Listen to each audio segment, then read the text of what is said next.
ദേശാഭിമാനി മുഖപ്രസംഗം 2025 ജൂൺ 4. തൊഴിലുറപ്പ് പദ്ധതി ഇല്ലാതാക്കാൻ നീക്കം. മഹാത്മാഗാന്ധി ദേശീയ ഗ്രാമീണ തൊഴിലുറപ്പ് പദ്ധതിക്കുള്ള ബജറ്റ് വിഹിതം തുടർച്ചയായി വെട്ടിക്കുറച്ച് കേന്ദ്ര സർക്കാർ 1.76 കുടുംബത്തെ പദ്ധതിയിൽ നിന്ന് പുറത്താക്കിയിരിക്കുന്നു. NDA സർക്കാർ നടപ്പാക്കുന്ന നവ ഉദാര സാമ്പത്തിക നയത്തിൽ ദരിദ്രരും ഇടത്തരക്കാരുമായ ഭൂരിപക്ഷം ജനങ്ങൾക്കും സ്ഥാനമില്ലെന്ന യാഥാർത്ഥ്യത്തിന് ഒന്നുകൂടി അടിവരയിടുന്നതാണ് ഈ വാർത്ത.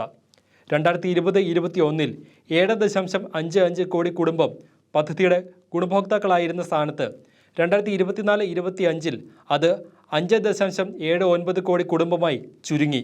2020-21 ധനവർഷത്തിൽ പദ്ധതിക്കുള്ള ബജറ്റ് വിഹിതം 1.10 ലക്ഷം കോടി രൂപയായിരുന്നു.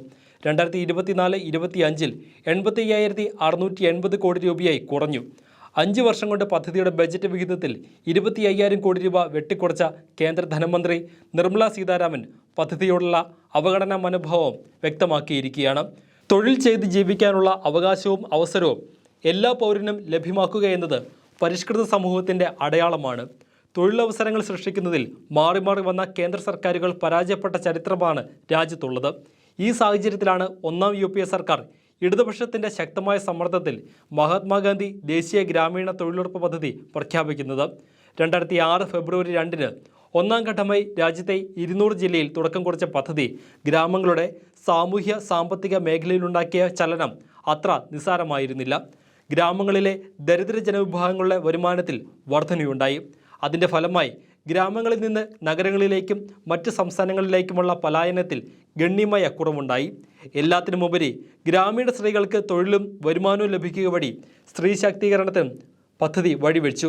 ഇതിനു പുറമെ ഗ്രാമങ്ങളുടെ അടിസ്ഥാന സൗകര്യ വികസനത്തിലും കാർഷിക മേഖലയിലും പരിസ്ഥിതി സംരക്ഷണത്തിലും പദ്ധതി മുതൽക്കൂട്ടാവുകയും ചെയ്തു.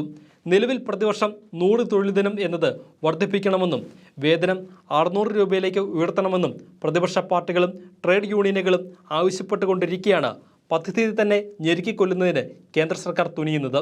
പദ്ധതി ഫലപ്രദമായി നടപ്പാക്കുന്ന കേരളമടക്കമുള്ള സംസ്ഥാനങ്ങൾ വിഹിതത്തിൽ വർധന വരുത്തണമെന്ന് നിരന്തരം ആവശ്യപ്പെടുന്നുണ്ടെങ്കിലും കേന്ദ്രം ചെവിക്കൊള്ളുന്നേയില്ല.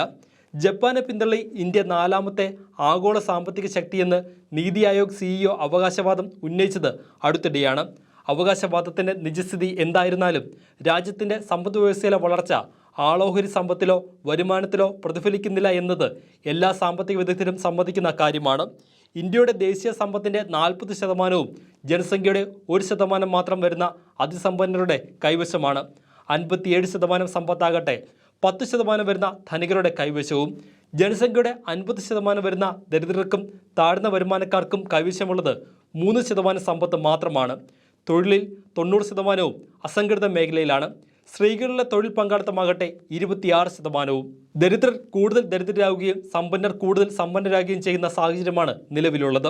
കൂടുതൽ സാമൂഹ്യ സുരക്ഷാ പദ്ധതികൾ അനിവാര്യമായ സാഹചര്യം. എന്നാൽ നിലവിലുള്ള സാമൂഹ്യ സുരക്ഷാ പദ്ധതികൾ കൂടി ഇല്ലാതാക്കുന്ന സമീപനമാണ് കേന്ദ്ര സർക്കാർ സ്വീകരിച്ചിരിക്കുന്നത്. സാമ്പത്തിക അസമത്വം അതിരൂക്ഷമാക്കുന്ന നവ ഉദാര സാമ്പത്തിക നയങ്ങളാണ് അതിന് കേന്ദ്ര സർക്കാരിൻ്റെ വഴികാട്ടി. അവിടെ ദരിദ്രർക്കും സാധാരണക്കാർക്കും സ്ഥാനമില്ല. തുടർച്ചയായി ബജറ്റ് വിഹിതം വെട്ടിക്കുറച്ച് തൊഴിലുറപ്പ് പദ്ധതിയെ ഇല്ലായ്മ ചെയ്യാനുള്ള നീക്കവും അതിൻ്റെ ഉദാഹരണമാണ്.